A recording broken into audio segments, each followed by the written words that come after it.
Why are people so hyped up about the Brett Kavanaugh confirmation? Why is it that the Democrats can't really just accept that, first of all, that he is qualified to be on the bench? Second of all, that this whole notion that somebody can come over, 36 years later and say, whatever it is, except murder, a crime that you cannot prove, and therefore that would disqualify him.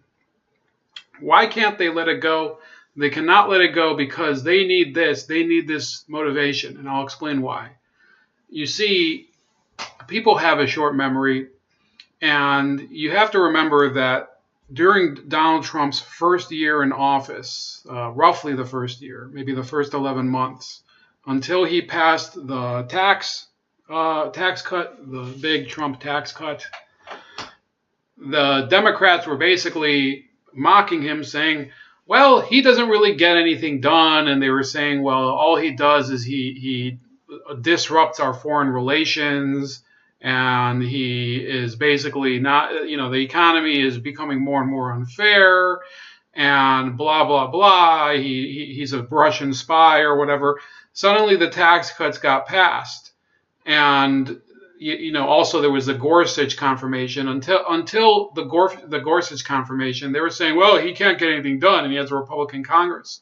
He can't get Obamacare repealed. He can't. Well, the two big accomplishments of his first year, and I don't think that they were. I don't want to minimize them, but they weren't like breathtaking accomplishments. But yes, it was the tax cut, and then there was the Gorsuch confirmation. And I would say that Neil Gorsuch, in my opinion, I'm not a jurist, I'm not a lawyer, I'm not any of those things.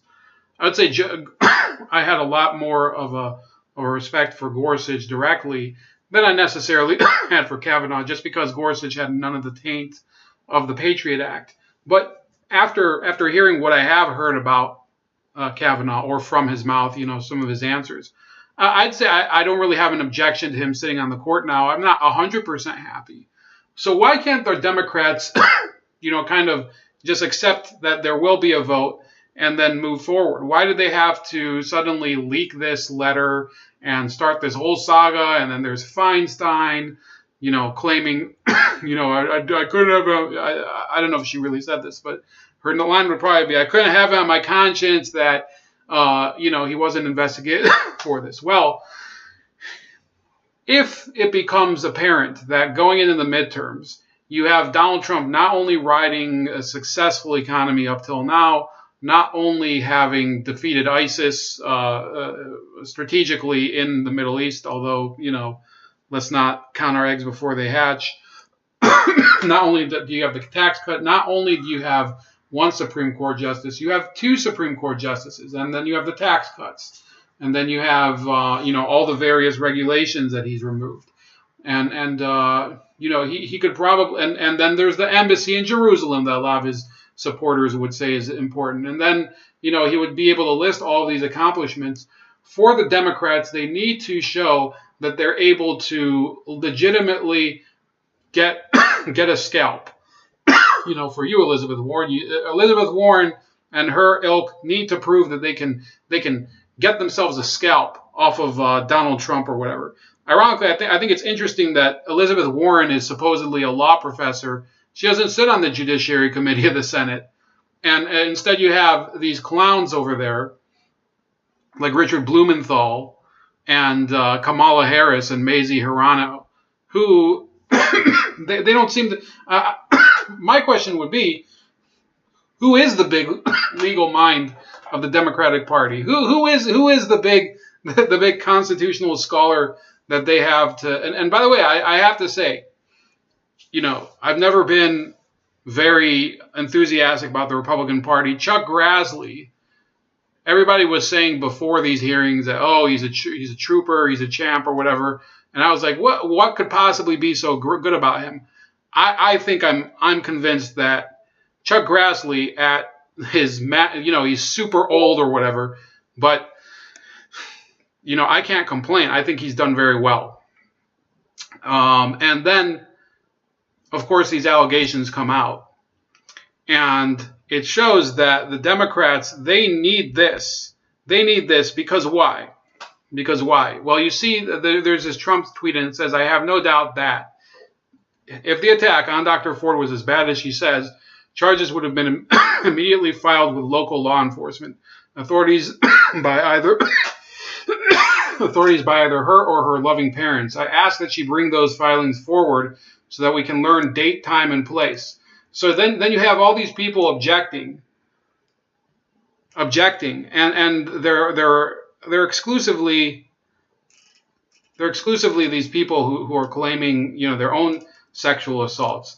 And I want to tell these people, that I'm sorry for the things that you say happened to you, but it doesn't matter if you cannot prove anything. You cannot wait 36 years to claim a crime against somebody. Okay, you can and you can maybe make the claim. I want to know how you expect people to be held accountable for something that happened years and years and years ago.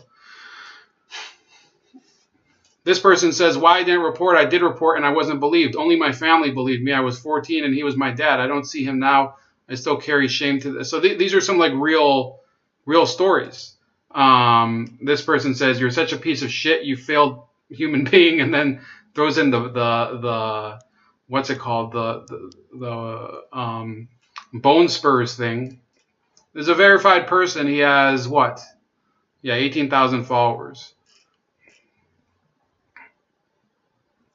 And then they talk about Bill Cosby. Bill Cosby, there was much more. First of all, you had dozens of women, dozens of women. You didn't have witnesses coming forward and saying, well, I was at that place. I don't recall this incident at all. The Christine Ford allegations, cannot be proven.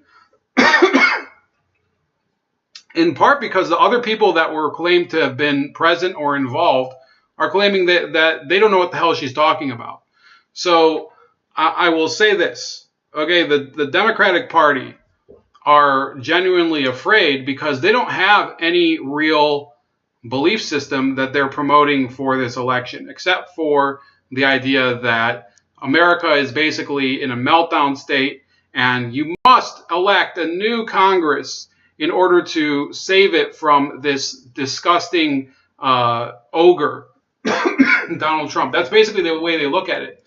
But you can see that even in New Jersey, America's dump. Okay, and I don't care if I'm not running for election, so I can say that. New Jersey, which is possibly, I think, behind Maryland, is the most Democratic-leaning state. New Jersey has the worst. They just have this massive skew to the Democrats. Bob Menendez is not able to actually pull very far ahead and keep the Republican challenger, I think his name is Eugen, Bob Eugen, off his back. And let's look at some of the polls if we can. You see that there is in some of these states, of course, Michigan, this 54-41 lead by Kavanaugh, I think it will be closed eventually. You do see that Michigan is probably going to go Democratic, but what's the poll in New Jersey?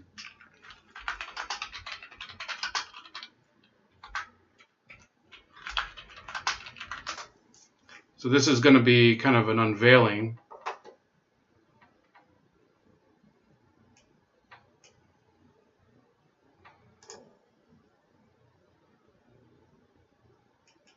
So Menendez is leading by 6 points, according to Quinnipiac, and only 2 points, according to Gravis. And I'll tell you what, if you're from New Jersey, and I know I dump on New Jersey, but if you vote for Bob Menendez, understand that you're essentially proving exactly our point. Okay, Bob Menendez, and he's not the only one. Bob Menendez, if you vote for this person, then you have absolutely no right to complain about anybody like what's his name, Brett Kavanaugh, or Donald Trump for that matter. You don't you have nothing to complain about, because Bob Menendez was implicated by the FBI, mind you, in patronizing underage prostitutes in the Dominican Republic. Okay, this is, Menendez, underage prostitutes. So this is from the San Diego Tribune. It says, so this is a real paper written by real people. Senator Robert Menendez may have had sex with underage hookers in the Dominican Republic, according to prosecutors. This isn't according to accusers. This isn't according to, just the rumors or the press. This is according to federal prosecutors. Federal prosecutors said Monday, in October 2017, that they aren't convinced claims U.S. Senator Robert Menendez cavorted with underage hookers, widely seen as discredited, are false. Lawyers for the New Jersey Democrat last week asked a federal judge to dismiss charges that the senator took bribes from a Florida eye doctor, Salomon Melgen, and in exchange used his power to do business and personal favors for him. Prosecutors said the hooker allegations against Senator Menendez were not so easily disprovable as the defendants suggest. Now, I will say this. I've been consistent from the get-go since wading into any of these topics and I'm not saying that I take the side of the accused. I'm saying I take the side of the law as it is. Even for Bob Menendez, who is a piece of scum because the bribery allegations to all appear, the other guy was convicted. The person who did bribe him was convicted. So he is guilty of something. And unlike with the Manafort case, this was a crime that Melgen was involved in, that Menendez was involved in. In the Manafort case, Donald Trump not involved. So there's a huge difference. So as far as the hooker thing is, I don't know if he's guilty or not, because of course there's a presumption of innocence for Bob Menendez just as much as there is for you or I, or Donald Trump, or Brett Kavanaugh. I don't know why I have some sort of fruit fly here.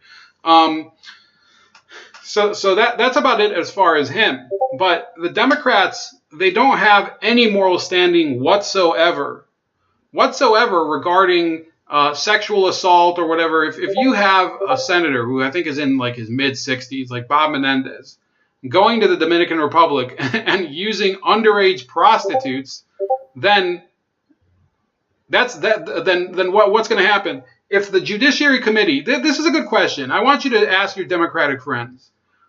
And I'm not, you don't have to be a Republican. Okay, I'm not a Republican.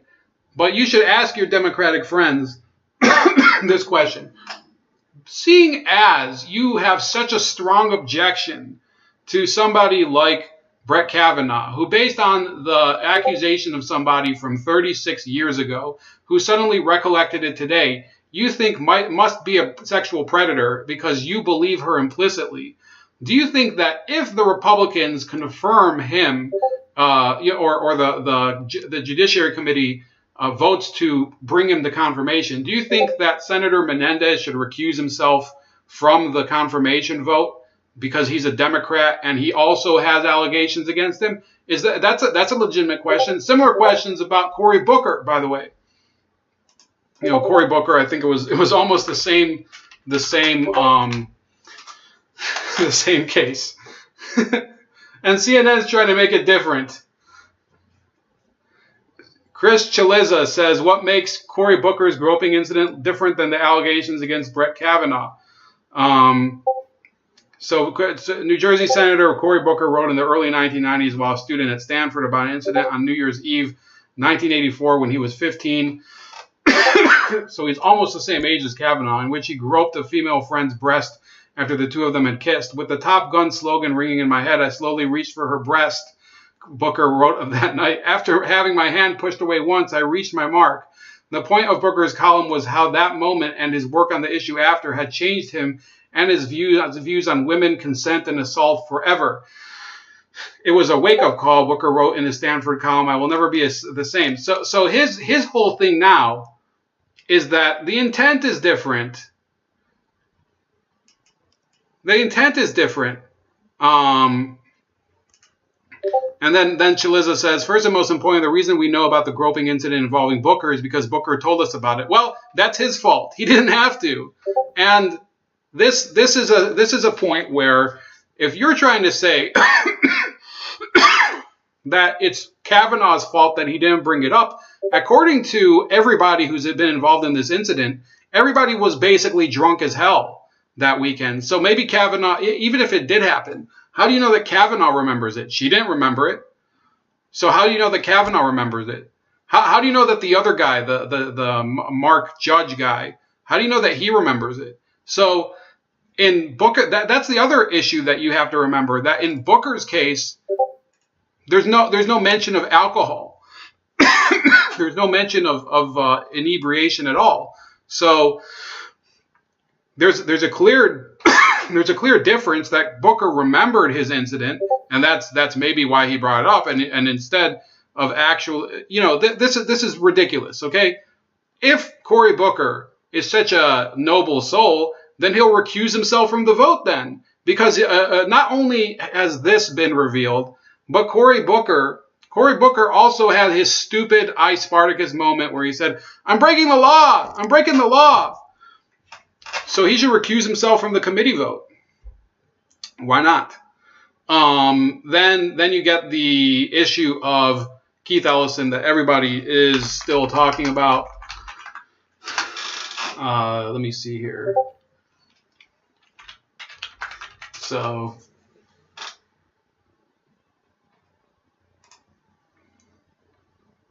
this, I don't know if this is a news story. I think this is the same one that we've been talking about before.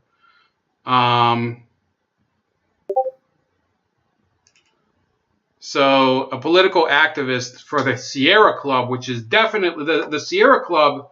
The Sierra Club is not a right-wing activist group. It's not. The Sierra Club is an environmental group that is typically donating a lot of money to Democratic candidates. So Karen Monahan, a Sierra Club activist, accused Keith Ellison of abuse in August after her son publicly posted the allegations on social media. She said Ellison dragged her off a bed while shouting profanities at her and sent multiple abusive text messages. You know what you did? You did that to me, Monahan said.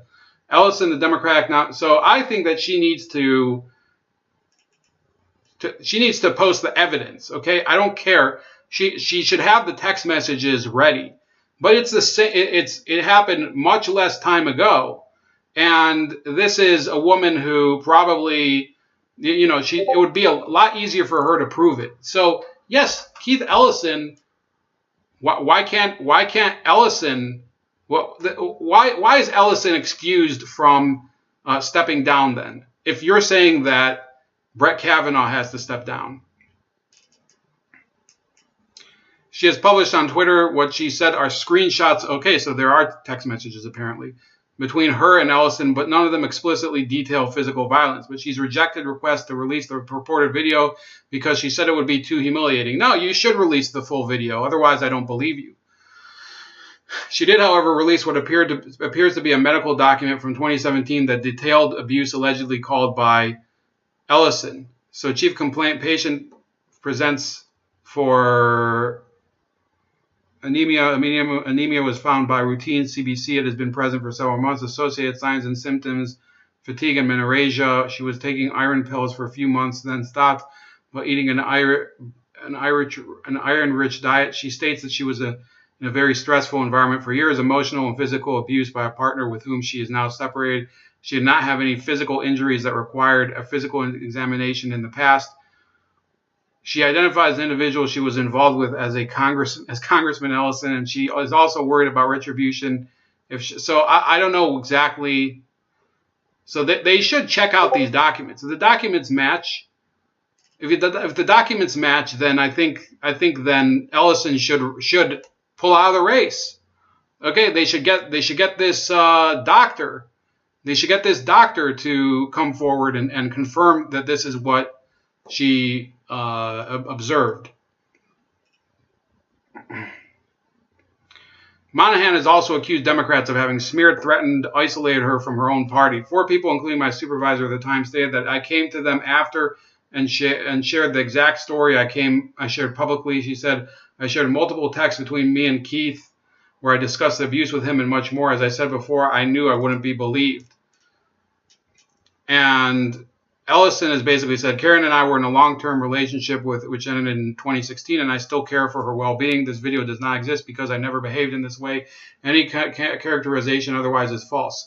So it's very simple. Either she releases the video, or what are you going to do? I hate Keith Ellison. I think he's one of the... By the way, for those of you that want to know where the presumption of innocence... it's sort of, the presumption of innocence cannot be just ignored. But you can start to question exactly who is this Keith Ellison and why should we believe his side of the story? And the same thing with Kavanaugh. Now, to my knowledge, Brett Kavanaugh has never openly lied about anything on his record. Okay, some people are trying to say, oh, the committee revealed blah, blah, blah. He didn't know about this email or that email. Keith Ellison has basically lied about his entire career. He's said on several occasions that he never, ever, ever, never worked for the Nation of Islam and Louis Farrakhan. That's patently false, or that he belonged to it. He belonged to the Nation of Islam from about 1989 through the early 2000s. The guy he's just a complete liar. And for those people that are so committed to getting justice and listen and believe. Well, why would you believe Keith Ellison then? How come you're not focused on that? And don't tell me that this doesn't reach the gravity of the Kavanaugh allegations, okay? Now, I agree the Supreme Court is more important than the Attorney General of Minnesota.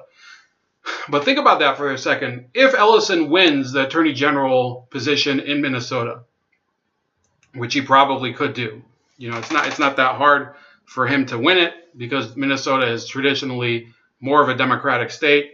If he does win it, you are going to have somebody accused of sexual assault, or not sexual assault, accused of spousal abuse, basically, from 2 different women, because Karen Monahan was the second one.